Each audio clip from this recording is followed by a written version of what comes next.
Père, je te dis merci pour ce moment, pour cette opportunité que tu me donnes et que tu nous donnes ce soir d'apprendre ta parole. La Bible dit, vous connaîtrez la vérité et elle vous affranchira. La Bible dit, celui que le Fils de l'homme affranchit sera réellement libre. La Bible nous dit, ta parole est une lampe à nos pieds et une lumière sur notre sentier. Envoie la lumière de ta parole dans nos cœurs, ô Père, et touche nos cœurs au travers de sa parole. Que laisse que cette parole nous donne la vie. Laisse que cette parole nous change et nous transforme. Père, nous te disons merci au nom de Jésus-Christ. Amen. Alléluia. Pendant que j'ai préparé ce message,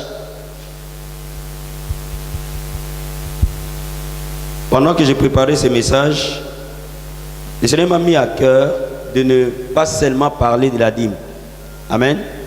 Parce que si on veut comprendre la parole de Dieu, il faut la voir dans son contexte global. Alléluia.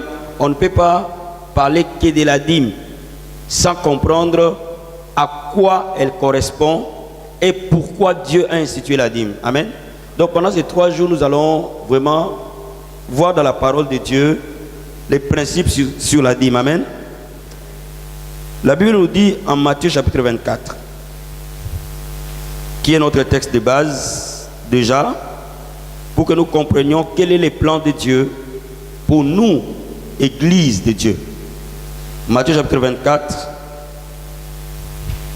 la Bible nous dit, cette bonne nouvelle du royaume sera prêchée dans le monde entier pour servir de témoignage à toutes les nations, alors viendra la fin. La parole de Dieu doit être prêchée. La parole de Dieu doit être annoncée. Et pour que la parole de Dieu soit annoncée, Dieu a mis et a prévu un certain nombre d'instruments qui rend disponible la parole de Dieu, qui permet que la parole de Dieu aille jusqu'aux extrémités de la terre. Alléluia. Et la dîme n'est qu'un des instruments. Les offrandes ne sont qu'un des instruments que Dieu a mis au service de l'évangile pour que l'évangile aille au plus loin. Mais il faut savoir une chose, le diable veut que le peuple de Dieu soit pauvre. Le diable attaque généralement nos finances, attaque généralement nos biens. Pourquoi le diable attaque nos biens?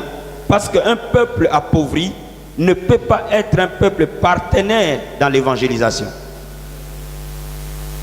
Et le diable, pour attaquer nos finances, il utilise 2 moyens. Le premier moyen, notre propre désobéissance à la parole de Dieu, qui lui ouvre les portes pour qu'il attaque nos finances. Mais deuxièmement, le diable exploite de la fausse doctrine. Vous allez voir sur internet des prédications contradictoires, que la dîme est dépassée, la dîme est démodée, et parfois même des pasteurs ou des serviteurs de Dieu parlent au peuple de Dieu. Amen. Donc aujourd'hui, la vérité doit nous affranchir pour que nous soyons libres de recevoir la bénédiction de Dieu. Amen. Mais avant qu'on parle de la dîme, nous devons comprendre une chose. Il y a une loi spirituelle immuable qui marche dans les domaines des finances. Et cette loi, c'est la loi de la sémence et de la moisson. Nous devons comprendre d'abord cette loi, parce que de cette loi découlent les offrandes et les dîmes. Nous allons lire la parole de Dieu sur 3 passages, et je veux que vous le notiez, parce que si vous comprenez déjà cette loi, vous allez bien comprendre le reste.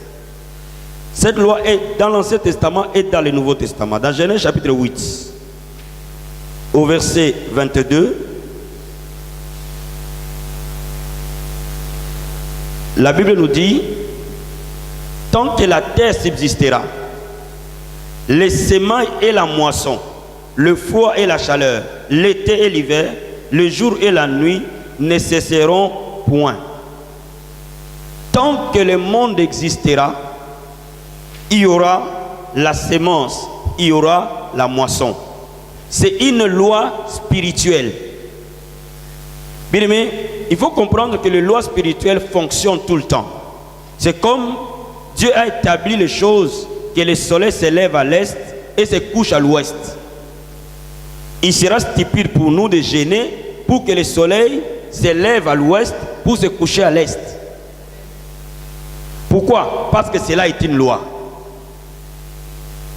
Il sera aujourd'hui stupide que quelqu'un gêne pour qu'il y ait un déluge.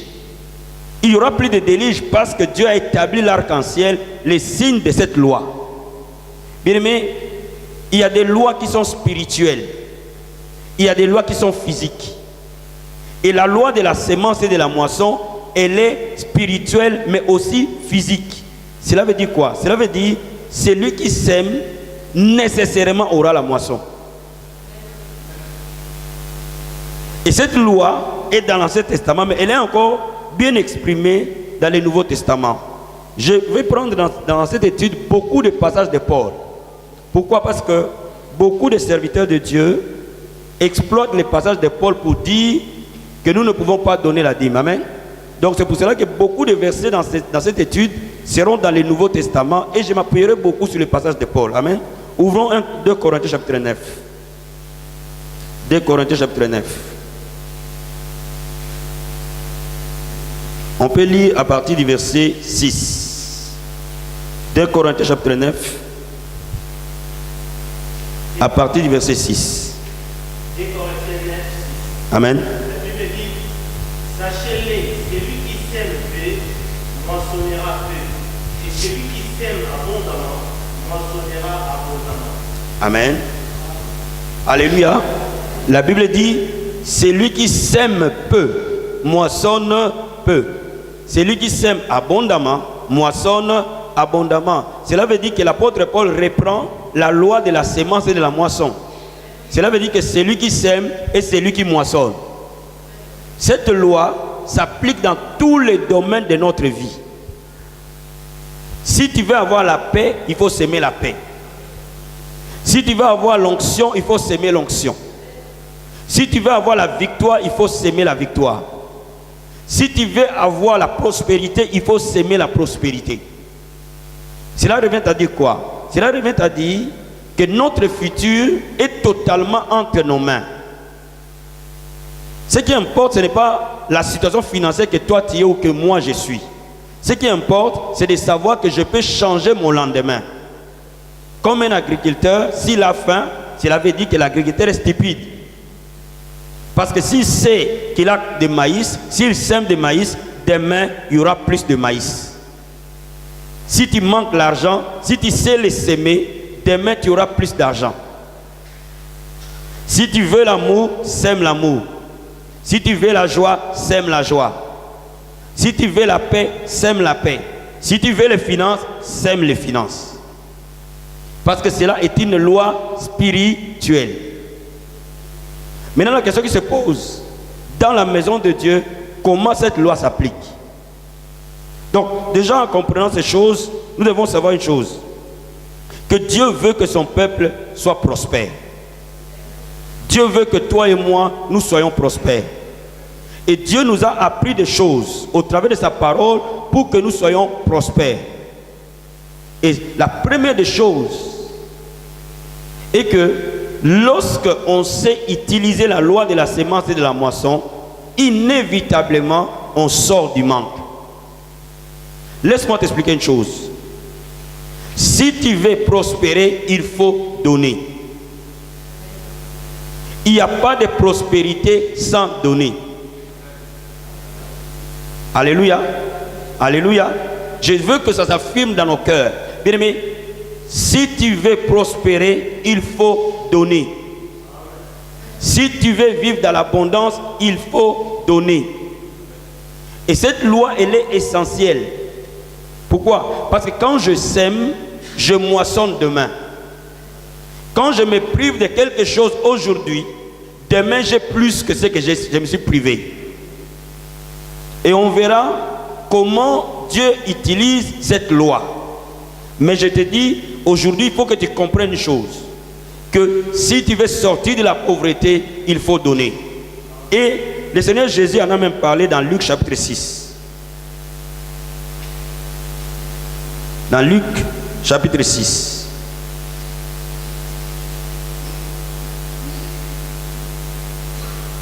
Verset 28. La Bible dit, Donnez et il vous sera donné. On versera dans votre sein une bonne mesure, serrée, secouée, qui déborde, quand on vous mesurera avec la mesure dont vous vous êtes servi. Donnez et il vous sera donné. Le Seigneur Jésus disait, donnez et vous recevrez. Lorsqu'on donne, on reçoit. Lorsqu'on sème, on moissonne. Donc on ne peut pas prétendre recevoir sans donner quelque part. Beaucoup d'enfants de Dieu vivent dans la pauvreté, dans les manques, parce que beaucoup d'enfants de Dieu sont plus des receveurs que des donneurs. Beaucoup d'enfants de Dieu veulent recevoir, mais très peu veulent donner. Donc dans les lois spirituelles, celui qui reçoit est d'abord celui qui donne. Si je donne, je m'attends à recevoir. Pourquoi? Parce que c'est une loi. Je n'ai pas besoin de gêner pour cela. Je n'ai pas besoin de m'enfermer pour cela. Si je donne, je vais recevoir. Parce que c'est une loi. Donc, avant qu'on parle même de la dîme, il faut que cette base soit posée. Que dans le monde de l'esprit, ceux qui reçoivent, ce sont ceux qui donnent. En d'autres termes, dans le monde de l'esprit, ceux qui donnent plus deviennent plus riches. Ceux qui donnent moins s'appauvrissent. Est-ce que vous me saisissez? Est-ce que vous me saisissez? Dans le monde de l'esprit, ceux qui donnent plus reçoivent plus. Ceux qui donnent moins reçoivent moins. Bien aimé, quand je comprends cette loi, je peux savoir l'utiliser pour changer mon lendemain. Quand je comprends cette loi, je peux entrer là-dedans pour que mon lendemain soit meilleur. Maintenant, la question qui se pose, pourquoi faut-il donner dans l'évangile? Et comment on donne dans l'évangile? Bien aimé, bibliquement parlant, il y a 4 voies où on donne pour recevoir. Bibliquement parlant, nous devons donner dans l'évangile. Première voie. Deuxième voie, nous devons donner aux veuves. Troisième voie, nous devons donner aux orphelins. Quatrième voie, nous devons donner à l'étranger dans une terre étrangère. Quand nous donnons dans ces 4 voies, nous sémons.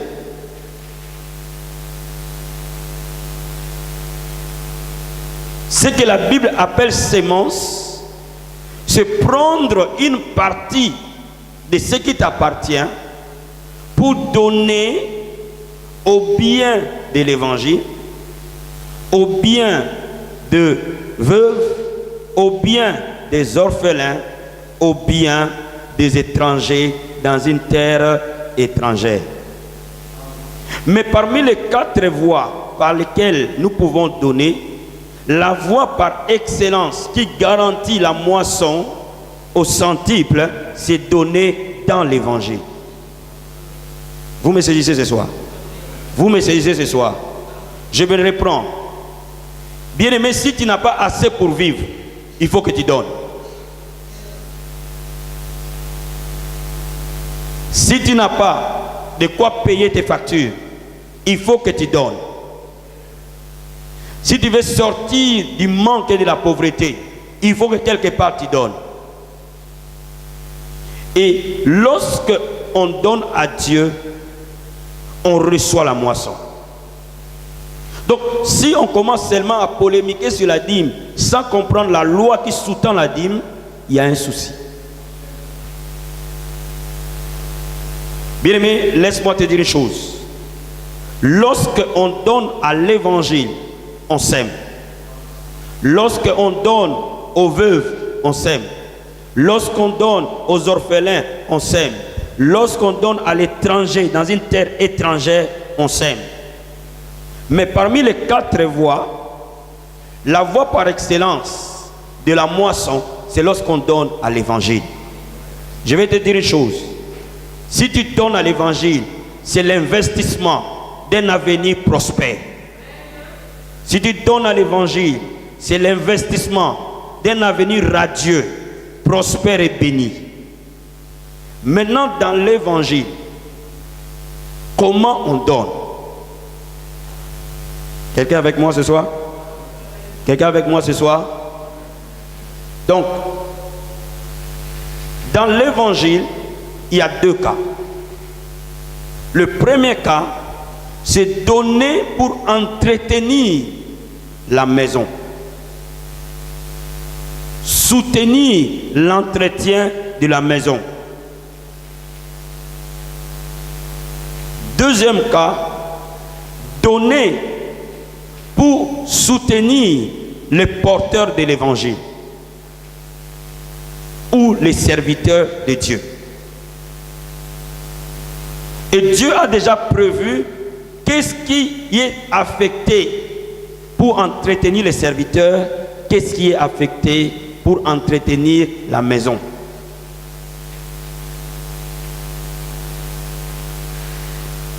Vous êtes avec moi?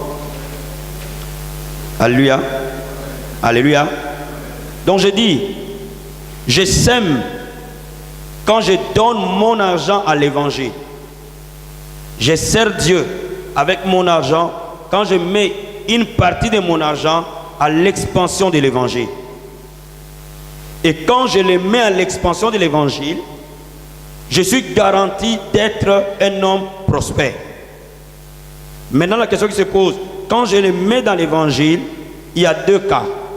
Je mets mon argent dans l'évangile pour entretenir la maison. Mais je mets aussi mon argent dans l'évangile pour entretenir ceux qui portent l'évangile. Et l'apôtre Paul, que beaucoup de gens considèrent comme celui qui a dit que la dîme ne doit pas être donnée, l'apôtre Paul nous donne déjà ce qu'on appelle les droits de l'onction. Ouvrons le livre de 1 Corinthiens, chapitre 9. 1 Corinthiens, chapitre 9. Donc le premier point qu'on va voir aujourd'hui, c'est lorsque je donne pour les serviteurs. 1 Corinthiens, chapitre 9, verset 13. 1 Corinthiens, chapitre 9, verset 13. Vas-y, frère fidèle, s'il te plaît.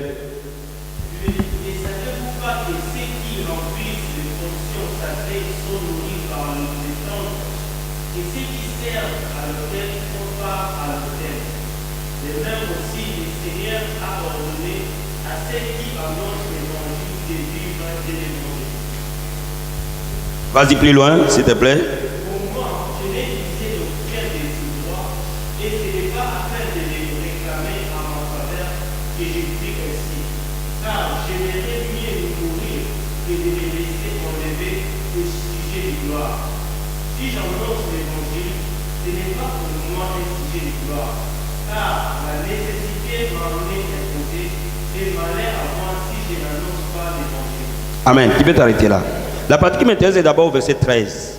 Ne savez-vous pas que ceux qui remplissent les fonctions sacrées sont nourris par les temples?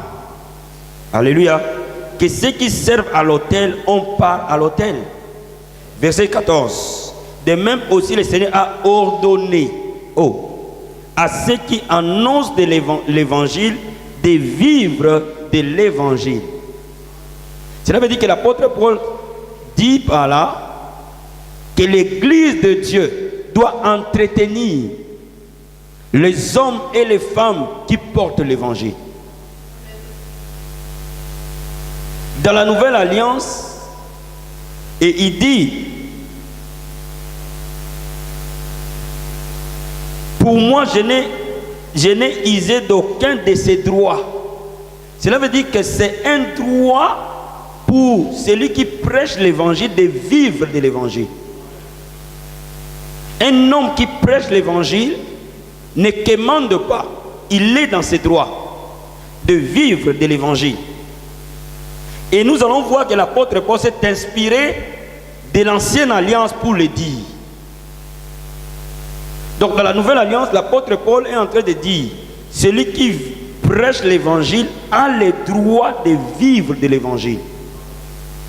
Cela veut dire que celui qui prêche l'évangile doit être entretenu par ceux qui reçoivent l'évangile. Vous êtes avec moi?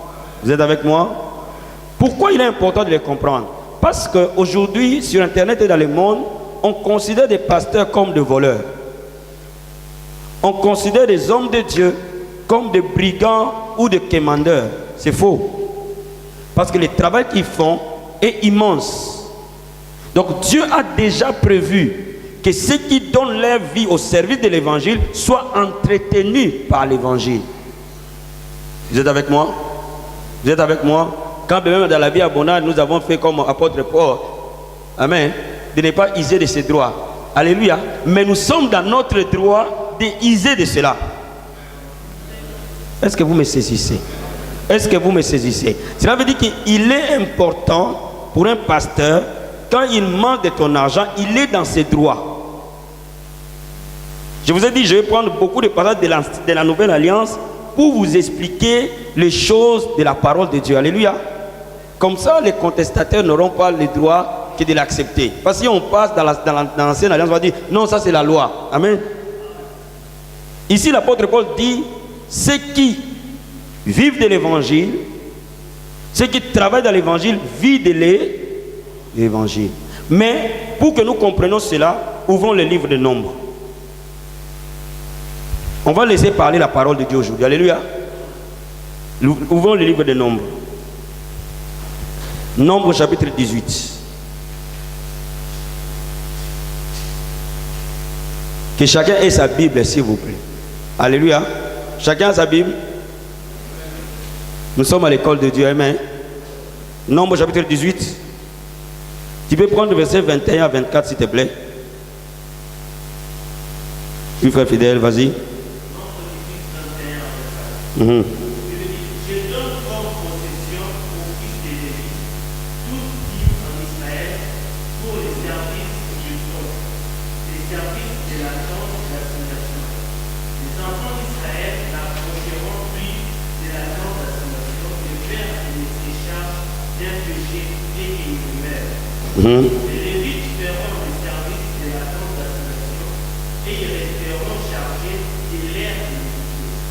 Amen. Point de possession au milieu des enfants d'Israël, ce sera une loi perpétuelle parmi vos descendants. Je donne comme possession pour les Lévites les dîmes que les enfants d'Israël présenteront à l'Éternel par élévation. C'est pourquoi j'ai dit à l'ère-là, nous n'aurons point de possession au milieu des enfants d'Israël. Amen. Prends le verset 31, s'il te plaît. Verset 30 et 31, s'il te plaît. Oui. Tu leur diras, quand vous saurez prélever le meilleur, la dîme sera comptée pour les vies, comme le revenu de l'air et comme le revenu de la pure. Vous la mangerez en un lieu quelconque pour votre maison, car c'est votre salaire pour le service que vous faites dans la tente d'assignation. Amen. Amen. Le verset, est-ce que vous me saisissez? Est-ce que vous saisissez? La parole de Dieu est claire. N'oubliez pas ce que l'apôtre Paul dit, que ceux qui travaillent dans l'évangile vivent de l'est. Donc, c'est-à-dire il cite la Bible, il cite l'ancienne alliance. Et dans l'ancienne alliance, je vous ai déjà enseigné en disant, il y avait des lévites, il y avait des sacrificateurs. Et Dieu établit pour les lévites. La Bible dit au verset, la partie qui m'intéresse au verset 21, je donne comme possession aux fils de Lévi toute la dîme en Israël pour les services qu'ils font, les services de la tente d'assignation. Verset 31 dit, vous la mangerez à un lieu quelconque, vous et votre maison, car c'est votre salaire pour les services que vous faites dans la tente d'assignation. Cela veut dire que les Lévites avaient un salaire. C'est ce que l'apôtre Paul appelle les droits de servir dans les temples. Et leur salaire était constitué des dîmes du peuple. Alléluia. Donc c'est un droit pour eux. Et les Lévites, c'est qui? Ce sont ceux qui s'occupaient de la partie extérieure du temple. Cela veut dire que ceux qui s'occupaient du parvis. Amen. Mais dans les temples, il y avait les parvis, il y avait les lieux saints, il y avait les lieux très saints. Et dans les lieux saints, c'était les sacrificateurs qui s'en occupaient. dans les lieux très saints, c'était les souverains sacrificateurs qui s'en occupaient une fois par an. Vous me saisissez? Vous me saisissez? C'est-à-dire que Dieu a donné déjà les salaires à ceux qui s'occupaient que de la clôture. Mais regardez, Dieu a aussi donné les salaires aux souverains sacrificateurs. On va regarder au verset 26. Amen. Je lis au nom de Jésus pour aller vite. L'Éternel parla à Moïse et dit: tu parleras aux Lévites et tu leur diras: lorsque vous recevrez des enfants d'Israël la dîme que je vous donne de leur part comme votre possession, vous en prélèverez une offrande pour l'Éternel, une dîme de la dîme. Et votre offrande vous sera comptée comme le blé qu'on prélève de l'air, comme le mou qu'on prélève de la cuve. C'est ainsi que vous prélèverez une offrande pour l'Éternel sur toutes les dîmes que vous recevrez des enfants d'Israël. Vous donnerez au sacrificateur Aaron l'offrande que vous en aurez prélevée pour l'Éternel. Cela veut dire quoi? Quand les Lévites prélevaient la dîme, ils donnaient à Aaron la dîme de la dîme comme son salaire, qui n'était pas l'unique salaire d'Aaron, il y en a plusieurs. Vous me saisissez ce soir? Vous me saisissez ce soir? Cela veut dire que Dieu avait déjà tout prévu, que ceux qui travaillent dans les temples vivent du temple. Donc la dîme a pour mission principale d'entretenir les hommes et les femmes qui travaillent au temple.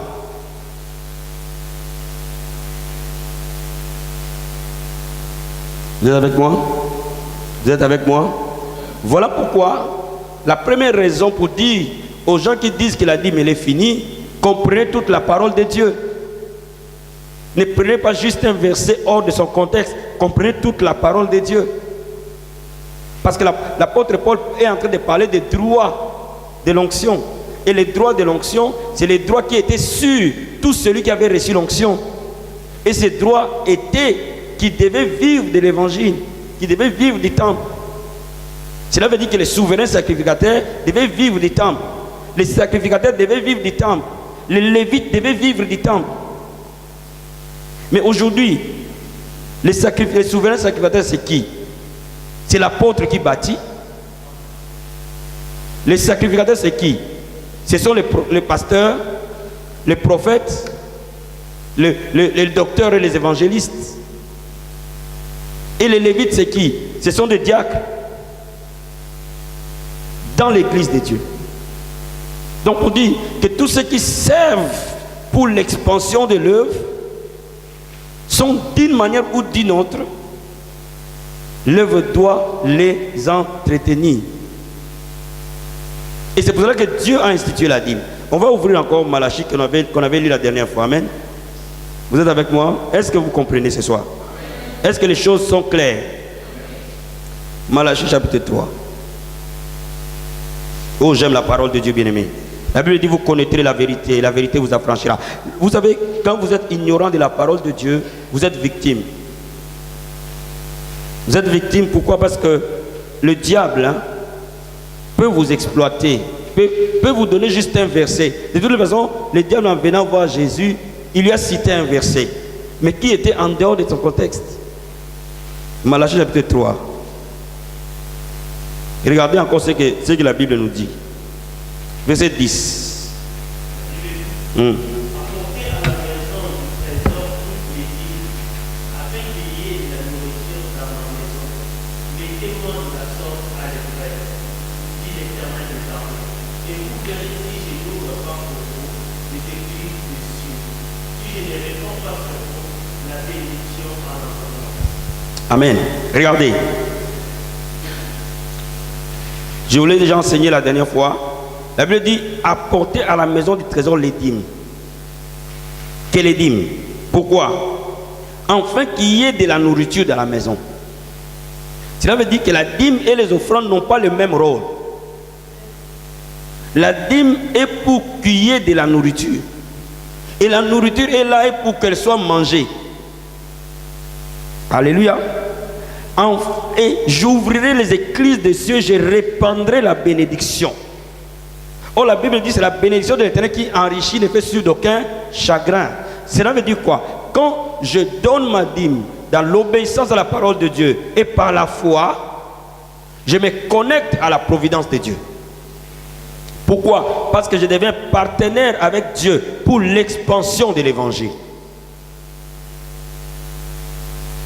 Mais le monde doit être prêché. L'évangile doit être prêché dans le monde entier. Mais pour que l'évangile soit prêché, il faut que les bâtiments soient loués. L'évangile, bien sûr, on ne le paye pas, mais les locaux doivent être payés. L'électricité doit être payée.